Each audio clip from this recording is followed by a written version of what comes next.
নমস্কার বন্ধুরা, cook with শিখা রান্নাঘরে সকলকে স্বাগত। আজ নিয়ে এসেছি শিম আলু বড়ি দিয়ে সম্পূর্ণ নিরামিষ দুর্দান্ত স্বাদের একটি রেসিপি। শীতের দুপুরে গরম ধোয়াটা ভাতের সাথে শিমের এই রেসিপিটি হলে জাস্ট অসাধারণ খেতে লাগবে। আশা করছি রেসিপিটি আপনাদের কাছে ভালো লাগবে। ভালো লাগলে লাইক শেয়ার করতে ভুলবেন না যেন।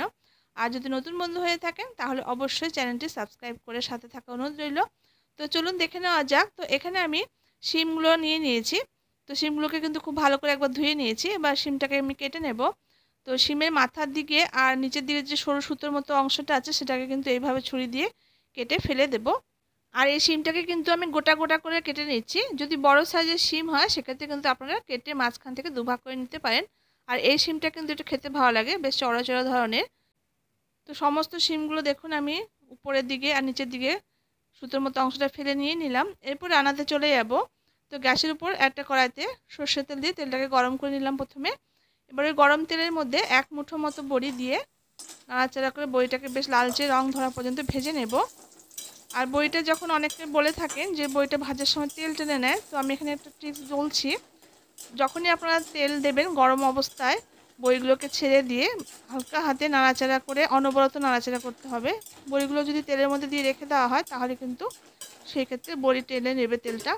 তো অনবরত নাড়াচাড়া করে এক সময় দেখবেন যে লালচে রং ধরে এসেছে, সেই সময় কিন্তু বড়িটাকে নামিয়ে রাখতে হবে। তো বড়িটা আমি ভেজে তুলে নিলাম। এবার ওই তেলের মধ্যে হাফ টিস্পুন কালো জিরে আর একটা শুকনো লঙ্কা দুভাগ করে দিয়ে দিয়েছি। এবার কালো জিরেটা একটু ভাজা ভাজা হয়ে গেলে আমি এখানে কেটে রাখা আলুগুলোকে দিয়ে দিচ্ছি। তো এখানে মোটামুটি 4টে মিডিয়াম সাইজের আলুকে এইভাবে লম্বা লম্বা করে একটু কেটে নিয়েছি। এবার আলুগুলোকে দিয়ে মিনিট 2-3 জন্য প্রথমে একটু ভেজে নেব।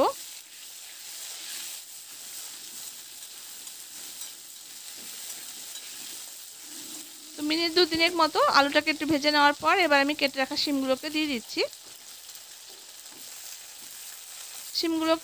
এবার আলু আর শিমটা আবার কয়েক মিনিট সময় ধরে বেশ করে একটু আলু আর শিমটাকে প্রথমে ভেজে নেব।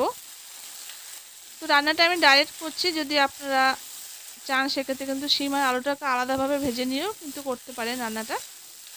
তো আমি একবারই কিন্তু রান্নাটা করিয়ে নিচ্ছি, তাই জন্য একটু সময় ধরে শিম আর আলুটাকে ভেজে নিতে হবে। তো দেখুন বন্ধুরা, মিনিট 4-5 সময় ধরে শিম আর আলুটাকে বেশ করে একটু ভেজে নিয়েছি। এরপর আমি একে একে মশলা অ্যাড করে দেব। তো প্রথমে আমি টেস্ট হিসেবে লবণটা দিয়ে দিয়েছি। এরপর হাফ টিস্পুন হলুদের গুঁড়ো দিয়ে দিলাম। এবার লবণ আর হলুদটা দিয়ে একটু নাড়াচাড়া করে একটু ভেজে নিচ্ছি।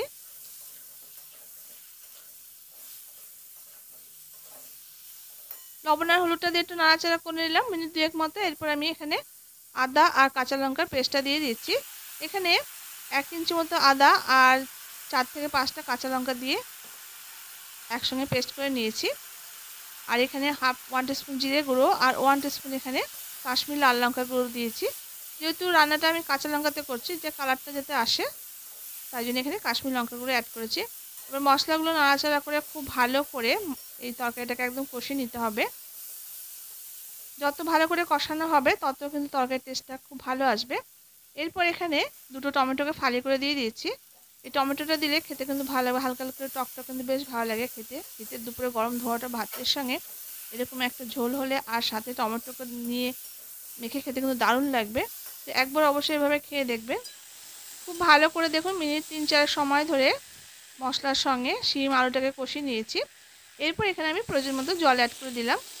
জলটা এমনভাবে দিতে হবে যেন শিম আর আলুটা জলের মধ্যে ডুবে থাকে। আর যেহেতু এটা ঝোল হবে আর বড়ি দেওয়া হবে, তো বড়িটা কিন্তু এমনিতে ঝোল টেনে নেয়, তো সেক্ষেত্রে কিন্তু জলের পরিমাণটা একটু বেশি দিতে হবে। এবার ঝোলটাকে একটু নাড়াচাড়া করে খুব ভালো করে মশলাগুলোকে ঝোলের সঙ্গে মিশিয়ে নিয়েছি। এরপর তরকারিটাকে ফুটতে দেব। তো মিনিট 2-3 মতো তরকারিটাকে হাই ফ্লেম করে একটু ফুটিয়ে নেব। তো এই সময় আমি এখানে সামান্য পরিমাণ একটু চিনি অ্যাড করেছি আর 3টে কাঁচা লঙ্কা এখানে দিয়েছি।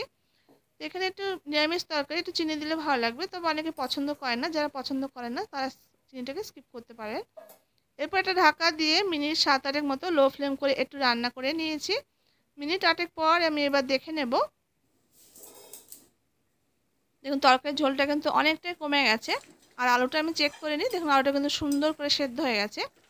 এবার এইভাবে আপনারা 2-3টে আলুকে এইভাবে হাতা দিয়ে একটু ভেঙে ভেঙে দিতে পারেন। এতে কি হবে, তরকারির ঝোলটা কিন্তু অনেকটাই গাঢ় হয়ে যাবে। একটু গাঢ় মতো ঝোল হলে ভালো লাগবে, খুব বেশি পাতলা ঝোল কিন্তু আবার ভালো লাগবে না। তো এইভাবে করে একটু আলু ভেঙে ভেঙে দিলে ঝোলটা কিন্তু অনেকটা গাঢ় হয়ে যাবে।